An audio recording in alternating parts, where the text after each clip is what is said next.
Bonjour à tous et bienvenue dans l'Écho de Lyon. À la une de l'actualité économique lyonnaise de ces derniers jours, Damien Cartel sera le nouveau président de l'Ordre des experts comptables en Auvergne-Rhône-Alpes. Il va succéder à Odile Dubreuil qui a occupé ce siège durant 4 ans. Damien Cartel est associé, fondateur du cabinet Ses Conseils à Bron et était déjà vice-président de l'Ordre régional depuis 2018. On reparle enfin du Clairefontaine de la gastronomie.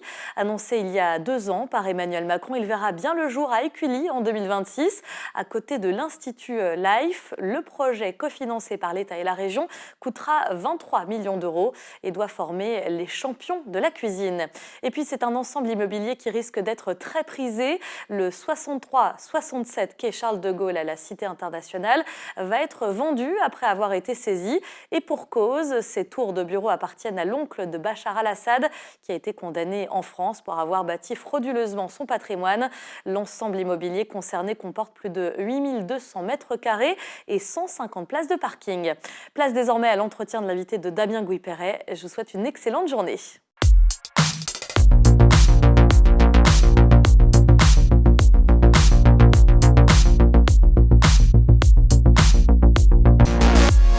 Bonjour à tous, bienvenue dans l'Écho de Lyon. Aujourd'hui, nous allons parler des PME. On compte environ 200 000 petites et moyennes entreprises en France qui représentent 4 millions de salariés tout de même et 24% de la valeur ajoutée de l'ensemble des entreprises. Elles ont un poids économique qui est non négligeable, évidemment. En revanche, comme leur nom l'indique, ce sont des petites et moyennes entreprises et qui évoluent dans un écosystème qui est dominé par les grandes entreprises, par les grands groupes industriels et par la grande distribution. Une fois n'est pas coutume, je vais recevoir aujourd'hui quelqu'un qui est consultant en stratégie marketing et commerciale. Il s'agit de Philippe Varlou.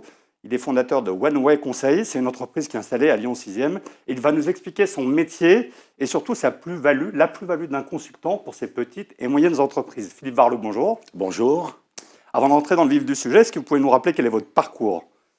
Eh bien, moi, je suis issu des grandes entreprises agroalimentaires. On va parler de PME, mais je pourrais faire référence aussi à ces majors de l'agroalimentaire, Danone, Panzani, où j'ai occupé des fonctions de direction, de comité de direction en France et à l'international, tant en marketing qu'en commercial, des fonctions très opérationnelles. Alors, qu'est-ce qui vous a poussé à faire du conseil plutôt que de rester finalement dans un confort d'être dans une grande entreprise ? Eh bien, à l'issue de ce long parcours dans des multinationales, j'ai créé ma propre entreprise. Donc, j'ai été pendant 3 ans le dirigeant d'une PME. J'ai lancé une marque de glace bio dans la grande distribution. Et cette marque aujourd'hui est revendue.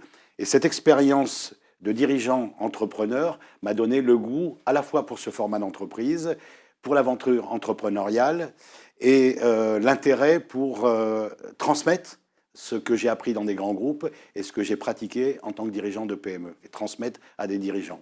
Alors, votre job aujourd'hui, c'est quoi ? Parce que le concept de conseil, c'est quand même très très vaste. Aujourd'hui, tout le monde fait du conseil. On voit apparaître du conseil partout. C'est quoi votre job de conseil à vous ? Alors, le conseil, avant tout, c'est quelque chose de très opérationnel puisqu'il s'agit de se mettre à la disposition de dirigeants d'entreprise qui sont face à une problématique, face à un enjeu, face à une question. Donc ça peut toucher de la stratégie, de l'organisation humaine, de la modélisation économique, une levée de fonds ou tout simplement du déploiement commercial dans un réseau. Et là est mon expérience, donc là est ma proposition à l'attention des dirigeants. Alors avec le parcours que vous avez évoqué tout à l'heure, vous avez une préférence pour le domaine de l'agroalimentaire, j'imagine ? J'ai surtout, au-delà de la préférence, j'ai une appétence pour l'agroalimentaire, bien sûr, mais au-delà de ça, c'est mon expérience et ma valeur ajoutée, elle doit se mesurer dans ma capacité à répondre aux questions que se posent les dirigeants. En agroalimentaire, j'ai des réponses. Dans les réseaux de grande distribution, j'ai des réponses. Et sur la commercialisation à l'international, j'ai des réponses. Donc j'agis sur mon domaine de compétences. Là est ma valeur ajoutée. Alors, quel est dans ce domaine-là, notamment, le positionnement de nos PME en France ou dans la région ? Est-ce qu'on est bien positionné ? Alors, les PME, comme vous l'avez dit, elles représentent en nombre la majorité du tissu économique. Et en part d'activité, ce n'est pas tout à fait le cas. Je m'explique. Si on prend uniquement les entreprises qui sont dans le secteur agroalimentaire, il y en a plus de 25 000. Elles représentent plus de 90% du tissu économique de ce secteur agroalimentaire. Et leur part de marché, donc la part de chiffre d'affaires, elle est aux alentours de 10%. Donc 90% en nombre, 10% en chiffre d'affaires. Donc leur territoire d'expression aujourd'hui est insuffisant et la place qu'elles occupent face aux multinationales est totalement déséquilibrée. Donc il y a encore un chemin important à parcourir pour ces PME. Alors, est-ce qu'il y a un problème de circuit de distribution, justement, pour ces PME de l'agroalimentaire? Et quels sont les bons circuits pour être distribués?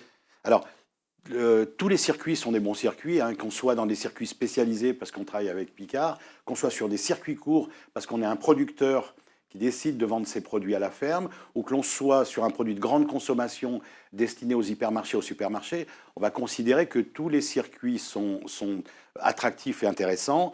Ils sont toujours proportionnés à la taille de l'entreprise. Je suis une PME locale, je peux travailler avec des circuits de distribution locaux. Je suis une PME qui a un potentiel de devenir une ETI, une entreprise de taille intermédiaire. Je peux ambitionner le territoire national. Donc tous les marchés sont importants et intéressants et attractifs.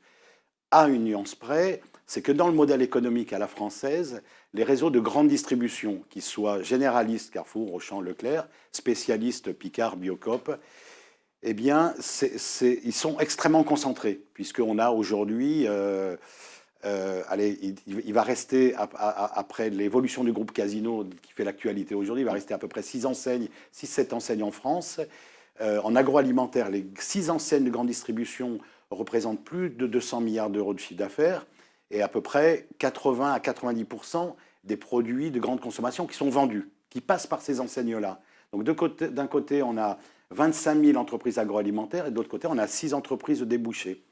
Donc cette concentration, elle crée un déséquilibre. Donc la difficulté, c'est comment, quand je suis petit, je me crée une légitimité chez des grands Carrefour, des grands Leclerc ou des grands Intermarchés. Alors ça amène à la question derrière, est-ce que justement ces grands distributeurs jouent le jeu de travailler avec le secteur local? Alors je vais répondre oui, mais pas assez. Oui, parce que depuis plus de 20 ans,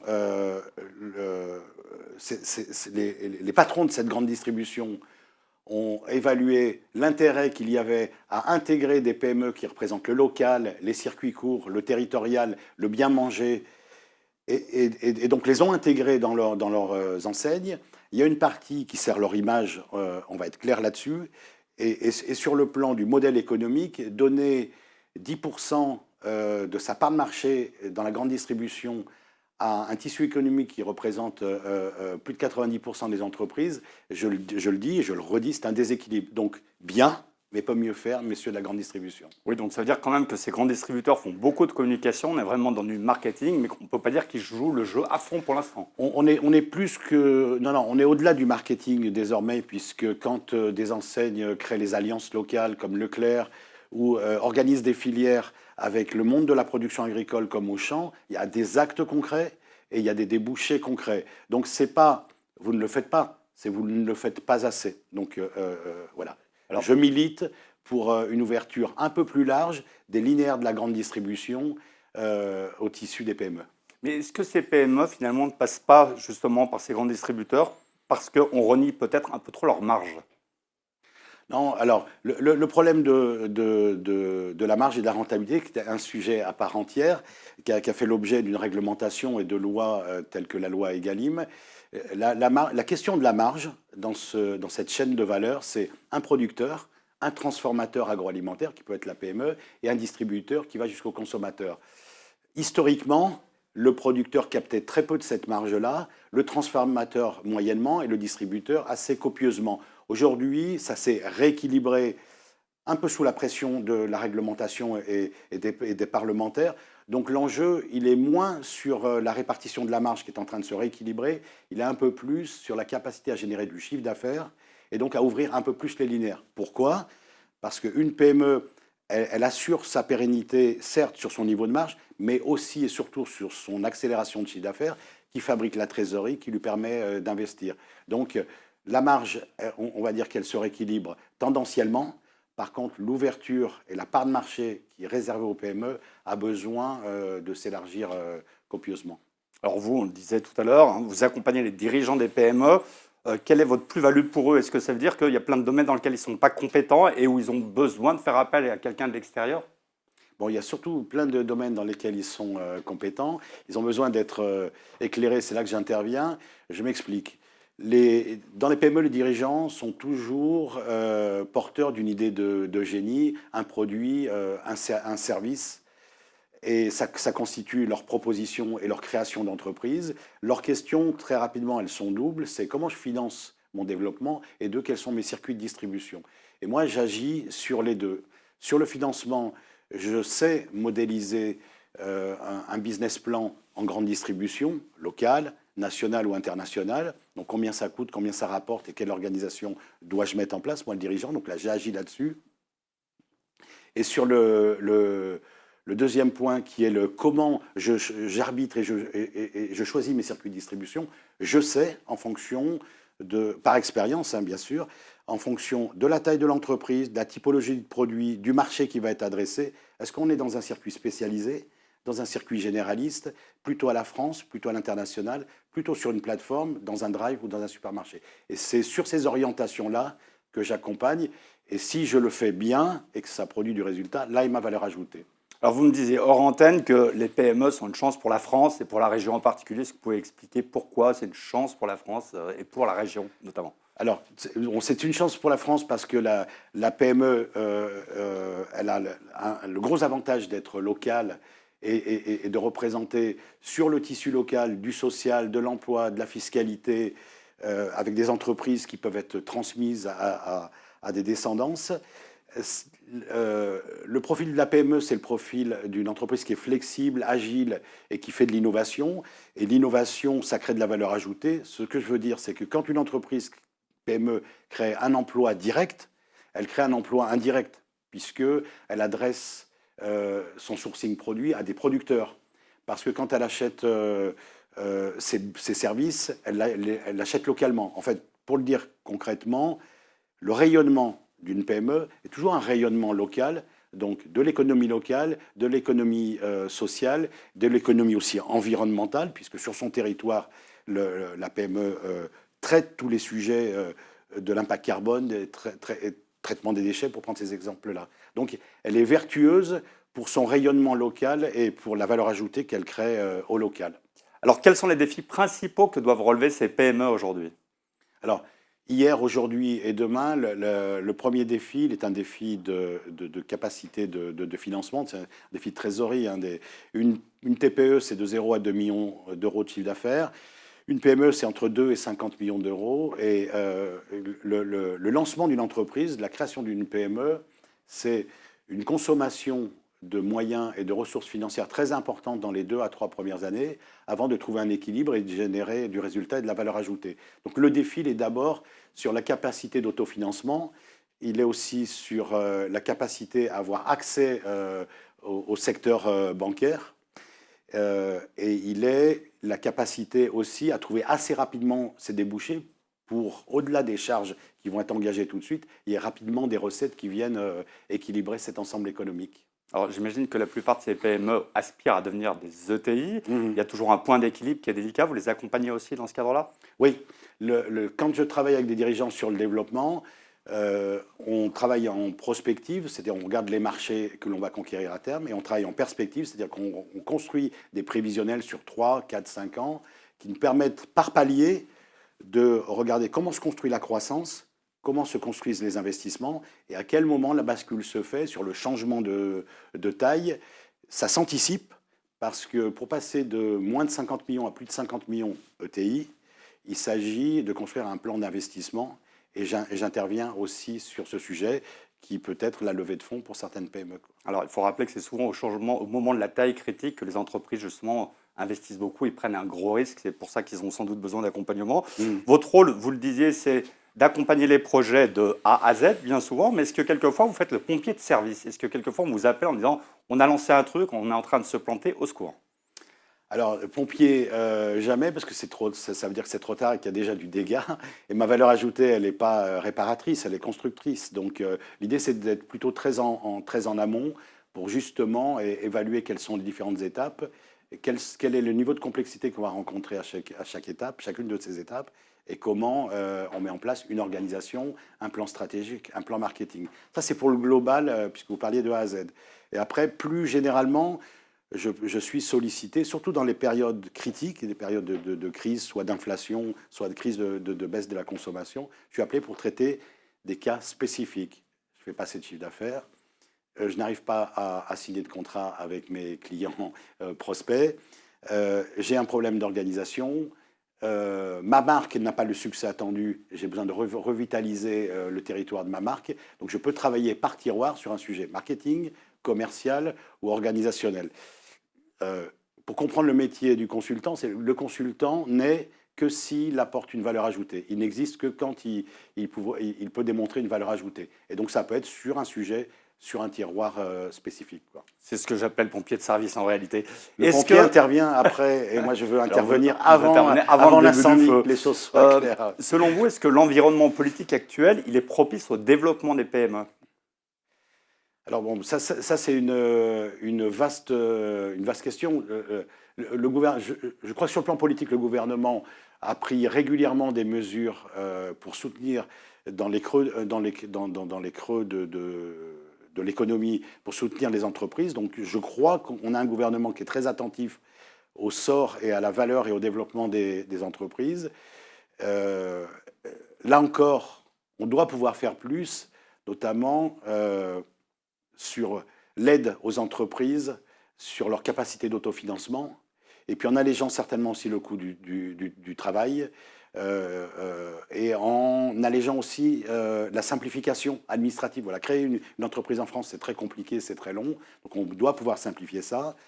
Le coût du travail est élevé, trop élevé, et les ressources de l'entreprise sont des ressources de financement et de développement, et donc sur le plan politique, ma conviction, c'est que le pouvoir politique devrait travailler sur l'aide au financement et l'aide au développement et l'aide à l'innovation pour générer de la croissance. D'accord, mais vous avez quand même le sentiment que les PME sont accompagnées ou elles sont à l'abandon?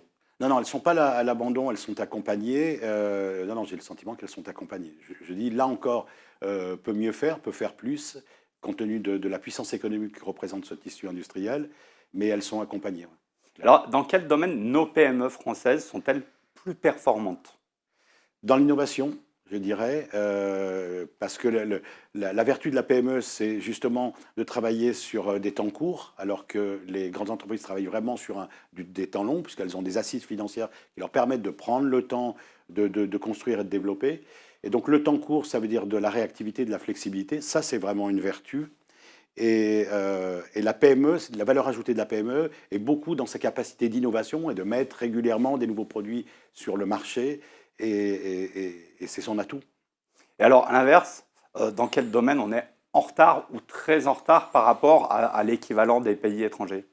Alors, sur les PME, là où on est en retard, c'est certainement sur l'accompagnement au financement. Je le redis, la problématique, le stress des dirigeants quand ils créent une entreprise, il est concentré sur les 2 à 3 premières années, c'est-à-dire les capacités d'autofinancement, la capacité à avoir l'accès au marché financier pour financer des développements, des investissements industriels. Et sur cette partie-là, mon sentiment, ma conviction est qu'on devrait porter un regard et un appui un peu plus important à cet accompagnement-là. Il faudrait qu'on soit peut-être plus dans un système à l'américaine, où on laisse plus sa chance au produit. En fait, c'est peut-être un problème de banque aussi, non? Moi, je suis beaucoup... Alors, je ne prendrai pas le modèle américain en référence. Je prends la logique économique. La logique économique, c'est quand on crée une entreprise, on a de l'investissement au départ et on a des recettes qui arrivent après. Et là est le point de risque pour une PME. Et donc, il faut se focaliser sur ce temps critique qui est représenté par les 2 premières années de création d'entreprise et imaginer quelles sont les aides et les facilités qu'on peut apporter à ces entreprises au moment du lancement. Alors maintenant, j'en reviens à One Way Conseil, qui est votre entreprise. Quels sont vos projets en cours ou à venir? Alors, projet en cours à venir, mais mes projets en cours à venir, c'est de continuer d'accompagner un certain nombre de PME avec lesquelles je suis en mission actuellement, et c'est d'avoir un appui efficace auprès de mon portefeuille de clients. Après, pour être un peu plus précis, je poursuis le projet de créer de la mutualisation. C'est-à-dire, dans ce secteur de la PME, un des leviers peut être de clusteriser sur une région comme la région Auvergne-Rhône-Alpes les PME par secteur d'activité et puis de mettre en synergie un certain nombre de leurs enjeux que sont la logistique, les achats de matières premières, les achats d'emballage ou les achats de services pour créer des économies d'échelle et puis surtout créer une force puisque à plusieurs on est plus fort, quoi. Eh bien, Philippe Varlot, merci beaucoup. Si vous voulez rentrer en contact avec Philippe Varlot de One Way Conseil, une fois n'est pas coutume, pas de site internet, mais un mail. Vous pouvez lui adresser un mail à pvarloud, V-A-R-L-O-U-D, @onewayconseil, en anglais, tout accroché.com. Et si vous voulez rentrer en contact avec l'émission, m'adressez un mail à dgpr@lionmac.com. Merci. Merci.